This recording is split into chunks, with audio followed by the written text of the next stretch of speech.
All right, thanks, Evan. Well, the book is called Black Woman Redefined, and it showcases just that. Here with the details is author Sophia Nelson. Sophia, how are you? I'm great. How are you? I'm wonderful. So wonderful to have you here. You're actually from the D.C. area? Yes, I cover politics in the White House for a variety of outlets and contribute for MSNBC, The Griot, etc. So. Right. That being said, I mean, you're a powerful Black woman yourself, but what makes you write a book like this? Well, look, for a number of years, but particularly during the 2008 campaign, as you'll recall, Mrs. Obama was caricatured on the cover of The New Yorker with an afro, fist bump, and machine gun on her back. There was a lot of stuff going on in that one. Right, they called her an angry black woman. They said she was unpatriotic, and those images are perpetuated about black women all the time, whether it's Don Imus calling young college co-heads nappy-headed. I won't say that on TV. We got it. And or it's the woman throwing the Pepsi can, the black woman throwing the Pepsi can to Super Bowl and beating her husband up and being assaulting, and or Psychology Today saying black women are unattractive and we can prove that.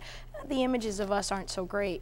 And so you decided to write this book to kind of try to deal with the myths and the stereotypes versus what's real, and where there were areas where we as black women needed improvement. I have no problem saying that, but I think that because this book has research and we, commissioned two of the best researchers in the country, etc.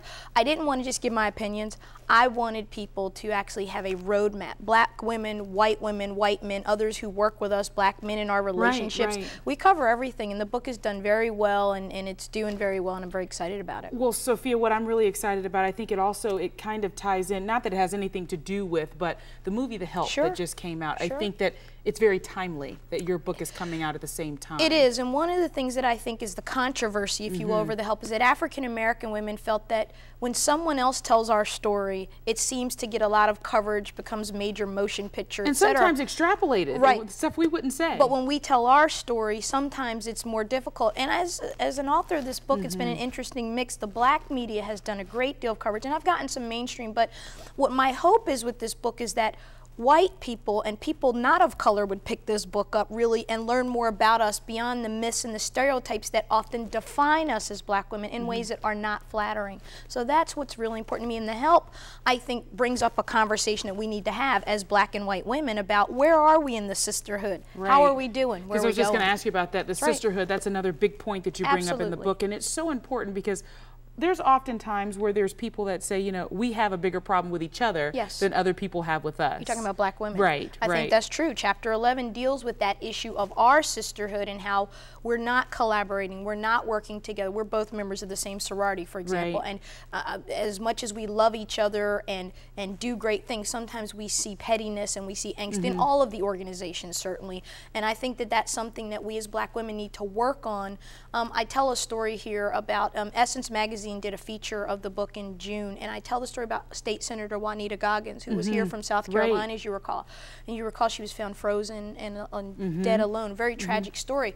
But I talk about in that context, here's a woman who was once a pioneer here in South Carolina and in politics, and she died alone with no one and nothing. And I thought, where was her sisterhood? Where were we as a community? We never would have allowed that to happen 20, 30, 40, 50 years ago, ironically on the anniversary of Martin Luther King's unveiling. And what I love about the book, Sophia, when I was reading about it online, especially MSNBC talks a lot about it, Morning Joe, they talk a lot about it. It's about being eclectic and it's okay. Yes. It's about us being different and it's okay. Yes. Love it. Well, Sophia, thank you so very much. The book, once again, there it is. Go pick it up. You're actually going to be signing copies of the book? Yeah, the Barnes & Noble on Mount Pleasant, right here on 17. In Town Center? Yeah, right there in Town Center. What day is that going to be? Sunday from 3 to 5, and we're going to do a special program reading. It should be very nice. Wonderful. Well, everybody run on out and get the book.